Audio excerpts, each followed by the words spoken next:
westthegospel.com. Welcome to westthegospel.com. I'm going to talk very brief and very cursory about a subject that is kind of popular on social media right now. So maybe I get a couple hits on this because it's kind of a buzzword. Toxic masculinity. Um, it appears that this phenomena, or this social phenomena of people talking about this topic,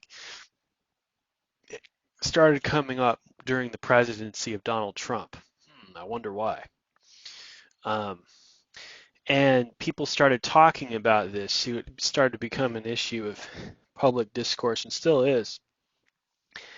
And I think that it should be addressed from a Bible point of view as much as possible. Although it really, to be thorough about it, you'd have to really do, like, it would take an entire book of real academic research to pull out examples of healthy masculinity from the Bible and examples of unhealthy masculinity from the Bible.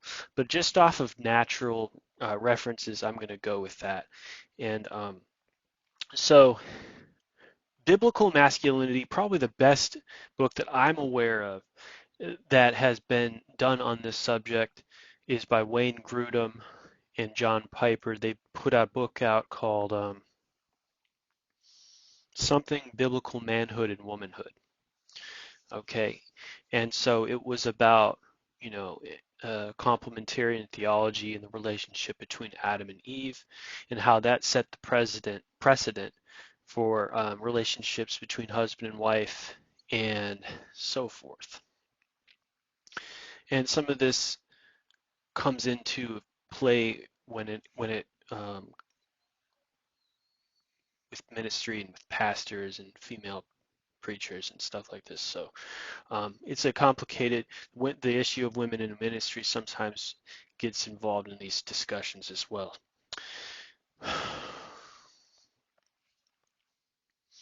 There is a crisis in identity over the definition of manhood in American culture specifically.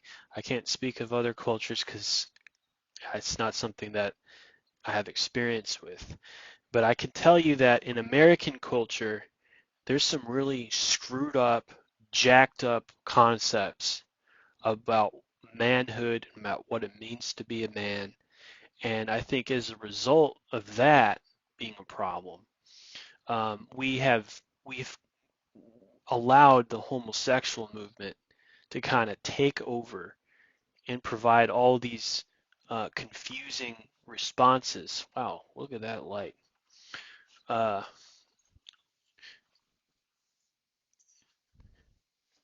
bring all these confused responses um, and, uh, and just confusing things even more. So I think probably the best, most effective way to talk about this subject is to refer to the Bible, but also to refer to popular movies that uh, uh, people are already familiar with, and not just recent ones, but ones that have gone back, say, 30 or 50 years. Because I feel like this is a generational problem in American men. This is not just something that just came out of nowhere. And more men in America watch movies than they do read books. So referring to books on this subject is not going to really be a very effective way at communicating this issue. Um, and I think that this is definitely a really critical issue for mental health, for uh, functional families, for parenting, for being married, just normal human interaction. Um, we've got some major problems in the United States about how to be a man, what is a man, defining what a man is, how a man is supposed to act. And there's a lot of really screwed up ideas about that subject out there. Finally, this phrase started surfacing about, I would have to say about 5, 6 years ago, toxic masculinity. And there's been a book written about it, and uh, people have pointed at people like Donald Trump and say he's an example of toxic masculinity. What is toxic masculinity? How can you identify it? And does it have to necessarily be associated with a person? Can a person change? Can a person decide not to be toxically masculine? Can they demasculinize themselves just a little bit? Or do they have to hold on to this definition of masculinity? Do they not have to demasculinize themselves in order to be balanced? Maybe the issue isn't demasculinizing. Maybe the issue is the fact that you've got a screwed up, warped understanding of what masculine is. So there's a lot of misdefinition, I believe, about manhood that has erupted and eroded the nature of manhood in American culture specifically. I can't explain where this came from. I just know that it's there, it's a problem, and it exists there year after year, 10 years after 10 years, 20 years after 20 years, and it keeps destroying and ruining families. It's a destructive influence, it's a destroying influence, it's extremely negative. And I think that probably all of the dysfunctional family problems that most people have in this country through divorces or other things stems from this problem of men not knowing how to be a man properly. They don't know how to be a man, and so they end up ruining everybody's lives, including their own. They might succeed in accumulating money from their business activity, but they ruin their lives in every other area because they can't figure out how to be a man. They can't figure out how to be a man. They're confused about what a man is because of movies and because of other men acting the way they do. And so they adopt these negative character traits because they think that's how you become a man too. Instead of looking into the Word of God and figuring out what the Word of God says a man is, all right, you're looking at guys in the locker room. You're looking at, and so what is toxic masculinity? Well, first off, I have to define it from a Bible point of view or I'm not going to get anywhere. If you don't define it from a Bible point of view, then you're operating on somebody else's opinion. You have to start with a Bible opinion and then branch out from there on out. What does the Bible say about what a man is? How a man's supposed to be? What it's like to be a man? What does that mean? What does the Bible say about that? Well, there's a lot of people in the Bible. The Bible was written over about 4,000 years, so there's a lot of people involved. Um, the strongest narratives that we have in the Bible are in Genesis and in a couple occasions in First and Second Kings and the four Gospels. Everything else is sort of patchwork and different literary genres. The strongest narratives I'd have to say are going to be in Genesis and Exodus, Matthew, Mark, Luke, and John, maybe a little bit of First and Second Kings. So if we're looking at what God wants men to be like, most likely it's going to come from those books of the Bible. And when we say there's all kinds of people in the Bible, that means that there's good people and there's bad people in the Bible. So if you're wanting to define what a true man, a real man, a Bible man is supposed to be like, we have to look at those examples of men in the Bible that were good, that the Bible considers good. Um, and so the men that were good in the Bible, that is the type of men that a man should want to be, how to be a man, what is a man, etc. So We don't have a lot on Adam, so we can't really go with that. All we know is that he was the head of Adam and Eve as a marital unit. After that point, we're going to have to move on. Uh, Abraham. Now, we have some characteristics about Abraham's life. The man lived by faith. The man had an army. The man taught things in Egypt, says Josephus. He made a lot of money and he traded in livestock.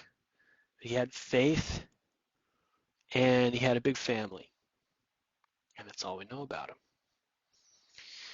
Uh, Jacob had a lot of the same characteristics of Abraham, but it was more important for him to keep his family safe and to enjoy a happy life than for him to be around Laban, who had a bad attitude. This is all we really get. Dreams and visions were in these guys' lives, and they did make their decisions based on those things. These guys had to provide for their families, but they also had to live by faith. We don't see anything else in their lives but that.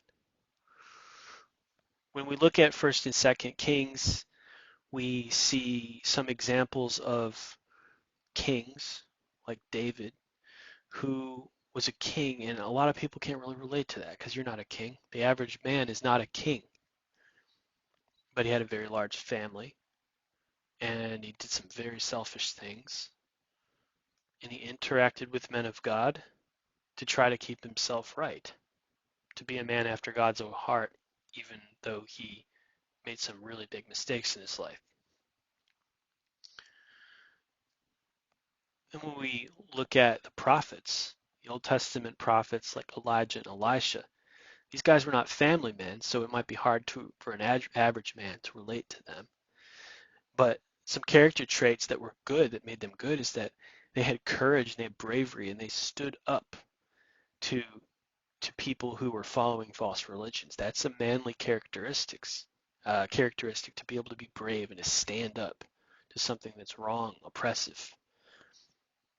Um, David did that as well. He stood up to Goliath. He ended up becoming a military leader. Abraham did that. He stood up to the people who were oppressing the people that his nephew Lot was with. And he risked his neck to save those he loves. That is a manly characteristic. Jesus did the same thing. Greater love have no man than this, than he laid down his life for his friends. See, he knew that all of the apostles and himself were in danger, and he was going to lay down his life so that they could make a clean break for it. That was brave and that was manly for Jesus to do that. It was brave for Jesus to stand up to the Pharisees and all their false doctrine and their hypocrisy. It was brave for him to stand up to them. So you see this pattern that in the Bible, good men are willing to show a little backbone and stand up for those they love and speak against the oppressor. All right. And therein lies pretty much the strength of the biblical man, is that he's willing to stand up and fight if necessary, for the truth and for those he loves. But generally speaking, the men in the Bible, when we say that the good men in the Bible, Abraham, Jacob, Elijah, Elisha, David when he was good, and Jesus, they have family and friends and they love them and they want the best for them. And they will stand up to people that get in their way and cause them trouble. And they will do everything they can to protect them from harm because they want them to be feeling a sense of relative emotional safety. And this is essentially what I see. This is my understanding of a good biblical picture of a man. He has family and friends that he loves. He stands up to people who would bring them trouble. He extends his wings as arms of protection around them. Um, he is willing to fight um, to keep the evil and destructive influences away. And I would also add one other thing in, and that is that the biblical father teaches his children the commandments of God, it says in Deuteronomy. He teaches them as they walk along the way. And he's a teacher as well. So to me, that's what I see as biblical characteristics of good men. They're brave, they stand up to oppressors, they protect the ones they love, and they instruct their children in the ways of God. And I would also say this, they instruct their children in ways of business so that they can take care of their financial needs. So there's protection, there's bravery, there's love, and there's instruction going on with the biblical picture of the man, the good man. So how do you be a man? That would be it. That's how you be a man. And that's how a man ought to be. Unfortunately, let's come out of the Bible now and let's look at the way 21st century American men think about how to be a man. Okay? It's not like that at all. All right? We're dealing with something totally different when we look at the way American culture, 20th century American men, 21st century American men look at the concept of the man. Well, number one, they're not going to be looking to the Bible for this concept. They're going to be looking at movies, and they're going to be looking at people from high school or from college or from the workplace, and they're going to compare themselves by themselves. And that's how they're going to come up with their idea of how to be a man. It is a worldly concept, is an earthly concept, is a popular opinion, popular culture concept of how to be a man. How has manhood generally been defined in American culture in the past 100 years? Past 100 years, since 1923 all the way up until 2023, how has American manhood been exemplified in movies? We all understand that men watch movies. They don't read books half the time. Movies is what they do. Well, what is a guy movie? An action movie, okay? So a lot of these concepts are coming out of action movies, okay? Now, some people might look at a person like Arnold Schwarzenegger, or Sylvester Stallone, or Bruce Willis and say, this is where all of our ideas have come from of how to be a man. No, because I don't see these toxic characteristics in any of those guys. I see that they're strong and they're masculine and they have muscles and they're willing to get involved in military type activities and fight and kill if necessary. These characteristics are with these characters. But I do not see toxic masculinity in these characters. I see military type characteristics with them. And if military characteristics make a man toxic, then we're really getting away from even the Bible's understanding, because Abraham did military stuff, King David did military stuff, and even Elijah did when he said that 400 of the prophets of Baal should be killed right away. So it is not military activity that makes a man toxic necessarily. Although I would not say that toxic masculinity does not exist in the military. It probably, if there was any one place it was highly concentrated right now, that's where it would be to concentrate it at. So what am I talking about here? Am I talking about a person who's involved in military activity? No, I'm not. And I'm going to make reference to popular movies, and this might get me in trouble with some people. So any movies I refer to at this point are only because many people have already seen them already And movies communicate thoughts and ideas that are popular, whether they're right or wrong, they're popular. And if you do watch any of these movies for point of reference sake, my guidance would be to either A, if it's clean, watch it. If it's not clean, watch it on either ClearPlay or vidangel.com, and you'll get the filters for it. Take a look at Saving Private Ryan, for example. The main character in that movie is Tom Hanks. I believe Tom Hanks's characters over the years have generally been a balanced portrayal of what a man should be. He's not a macho man, and he's not a sissy, and he's not a wuss. He's balanced understanding of a man. And in that movie, he's involved in a military activity. He has to do what he has to do. He's going to do what he's got to do, right? And he's a strong leader, and the guys open up to him at the same time because he's not a tough guy. He's not a wise guy. He's not a toxically masculine, over the top intimidator. No.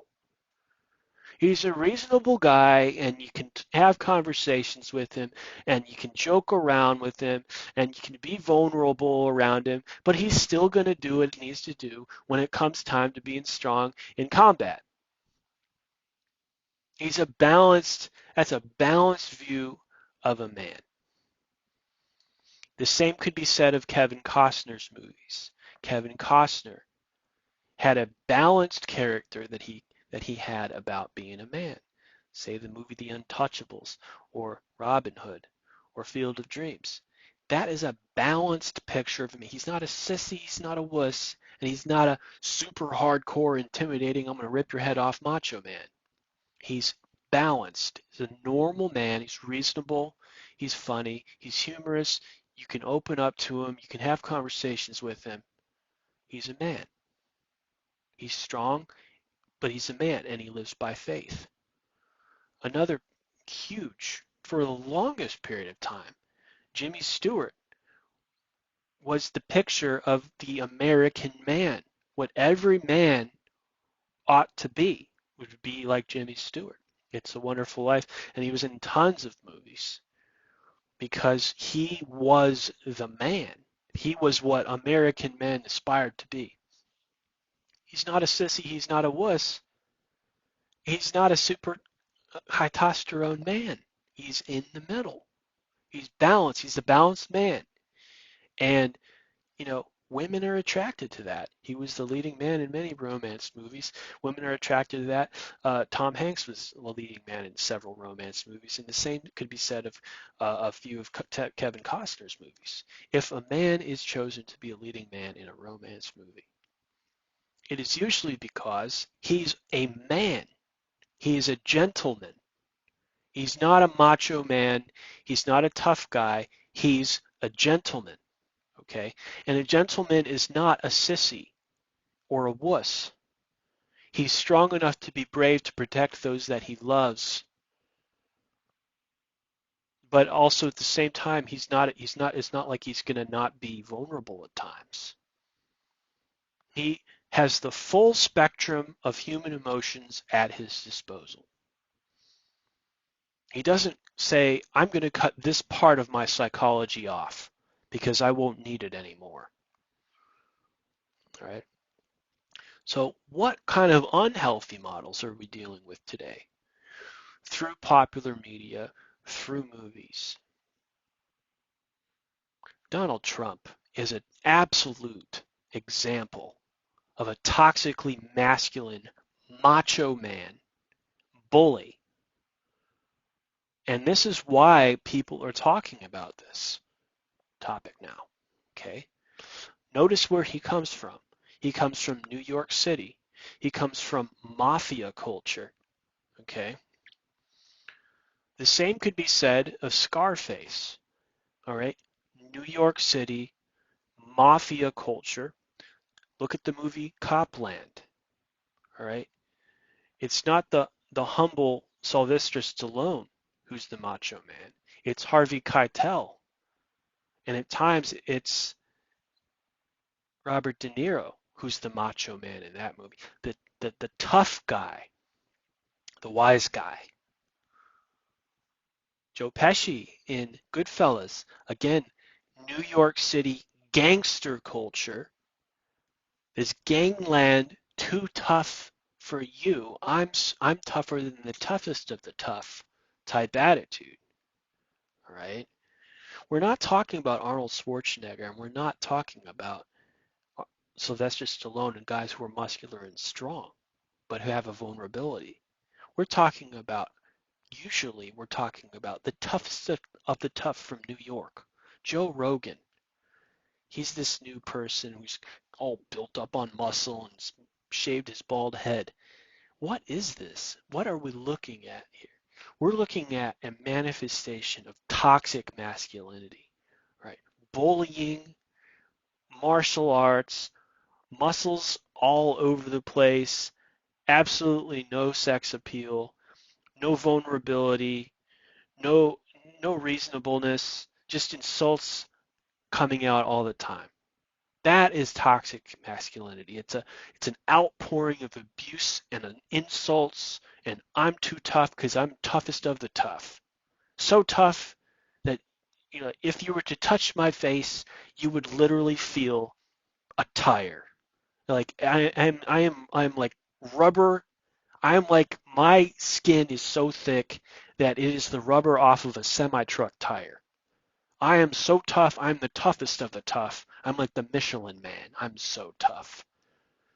The Michelin man with the frown. Just nothing but tires. Um, now, this is what I'm talking about here. I mean, toxic masculinity is so tough. And it's like having a steak. It's just, man, this steak is tough. I can't eat this. There's no moisture, no fat. It's just a tough meat. This meat is tough. It's not cooked right. There's a bad consistency. There's an old black and white movie called Gaslight. The main character man in that is this Hispanic guy. He's really macho and he really controls and abuses this woman. That's a toxically masculine person. And usually it's the criminals that act like this. Criminals that are connected with mafia. So tough. But not always. Sometimes it's the bad cops that are portrayed this way. Look at NYPD Blue. This was a TV show that came on in the 90s. There was a character there, Spicuzzi or whatever. This fat guy who was so tough you'd never come near him. Nary. So tough, toughest of the tough. This tough, so tough attitude is what I'm talking about. But it's also associated with stoicism. I am the tough, stoic man, and sometimes you'll see this in the Western movies.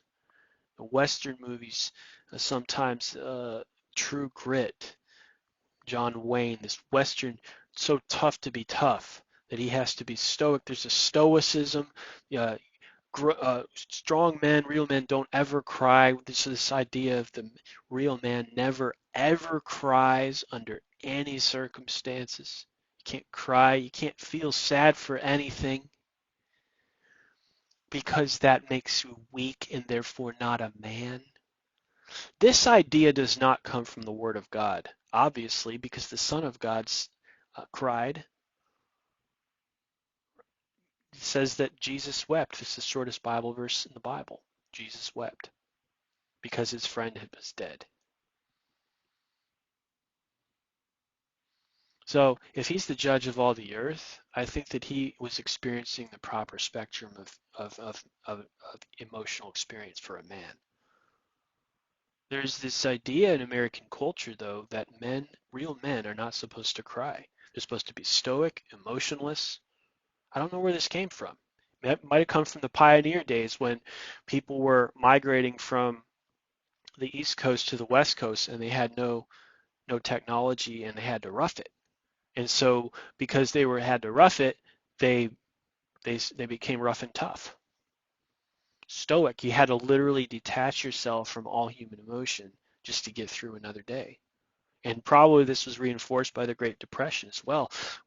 These formative experiences that happened on a massive scale were really tough on the American pioneers and the American Great Depressionists, and this probably was it. I mean, just the tough nature of those two experiences on a national scale got into the American man that you had to be tough, you can't have any emotion, you better suck it up, you must never ever cry. And as time went on, this, of course, led to family abuse, broken marriages, dads not relating to their kids, dads not relating to their sons. Um, can never really feel like you can open up and even talk to your dad because he's got to be tough and emotionally detached and just be a provider, and that's it. Um, so this is a national phenomenon. If you think that this was just you, you're wrong. And if you think um, uh, that some dads are out there that do have conversations and do have emotional sensitivity. You're right, but they're not frequent. Um, and it's a sad thing that we have allowed the Word of God to get so out of this area of human life um, that we suffer for it every day. This whole culture suffers from it every day. And we even have allowed a person like Donald Trump with his all of his nastiness to become a leader of this country. And now we're even looking forward to him being a leader again. Why? People might switch the pendulum around and say, look at Mr. Rogers, how much more we need people like him. In a way, but that might be flipping it way too much to that end. I mean, Tom Hanks played the role, I got it, but Mr. Rogers was a little on the sissy side. Okay, I'll admit that. He was. He was a little bit on the sissy side. But I never grew up thinking about him as a sissy as a little kid. He taught me valuable lessons about being nice to people and following the golden rule. And I think a lot of guys my age growing up, well, kids, boys my age growing up, understood that much. But we need to have some sort of the balanced understanding of manhood. It starts in the Bible and moves out to more maybe leading man type roles in romance movies and TCM. I mean, you see a lot of this. These roles, these TCM black and white romance movies where the men acted like they should, oftentimes in a very balanced manner.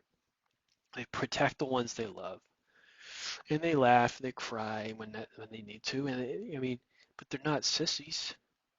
And neither are they so jacked up on testosterone that they smell like kerosene is coming out of them. So there needs to be, I mean, men are so jacked up on this, they can't even read. They think that reading is for nerds. So therefore, they end up never really learning anything else and become dumb like a Cro-Magnon man.